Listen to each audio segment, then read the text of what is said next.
À peine un Américain sur 4 croit au suicide de Jeffrey Epstein. Entre les caméras qui lâchent, les appels fantômes et l'autopsie qui fait débat, je te résume les dernières choses à savoir sur les Epstein Files. Déjà, on a accès à l'autopsie officielle. Epstein a 3 fractures au cou, 2 au niveau du cartilage thyroïde et 1 au niveau de l'os hyoïde. Pour les experts, ces fractures, elles sont rares lors d'une pendaison, mais elles sont courantes dans les cas de strangulation manuelle. Pour autant, le médecin légiste en chef de New York maintient la thèse du suicide. A lot of people look at the hyoid bone and base their conclusions on that, because in a manual strangulation, the hyoid bone and the cricoid bone are often fractured. But in hangings, it's a different story. Most of the time, the hyoid bone is intact. Most of the time, the thyroid cartilage is intact.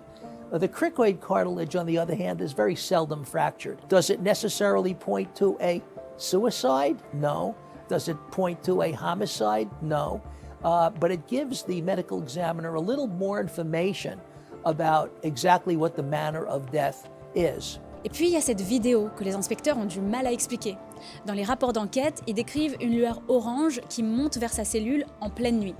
Ils supposent voir un détenu, puis concluent finalement que ça devait être un garde qui transportait du linge de lit. Dans les 2 cas, c'est hyper chelou. Le truc, c'est qu'on n'a même pas d'autre angle pour confirmer ce qui s'est passé. Le système de surveillance de l'unité a lâché pile à ce moment-là. Même la caméra la plus importante, celle qui filmait le couloir de la cellule d'Epstein, a en fait servi à rien. On ne peut pas se fier aux 2 gardes non plus, puisqu'ils ont menti dans leur rapport.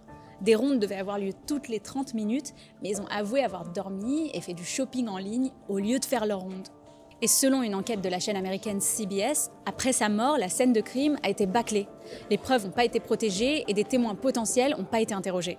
La justice américaine elle-même parle de fautes graves au sein de la prison. La veille de sa mort, une quantité excessive de draps lui a été fournie alors qu'il était seul et non surveillé dans sa cellule. Son propre frère, Mark Epstein, est persuadé que c'est un meurtre. Ce qui est sûr, c'est que sa disparition en arrange plus d'un. Pas de procès, pas de nom balancé, pas de justice pour les victimes. D'ailleurs, c'est pour ça qu'on reparle de cette affaire que maintenant. En temps normal, un procès, c'est le seul moyen de sortir les dossiers. Là, le Congrès américain a dû faire une loi pour forcer le département de la justice à déverser les preuves. Et encore, la moitié est toujours sous scellé. En fait, on va se dire les termes. Même si c'était que de la négligence administrative, ce serait déjà criminel. On a laissé l'un des plus grands prédateurs de l'histoire s'échapper par la petite porte. Alors pour vous, c'est une négligence totale du système ou un assassinat orchestré ?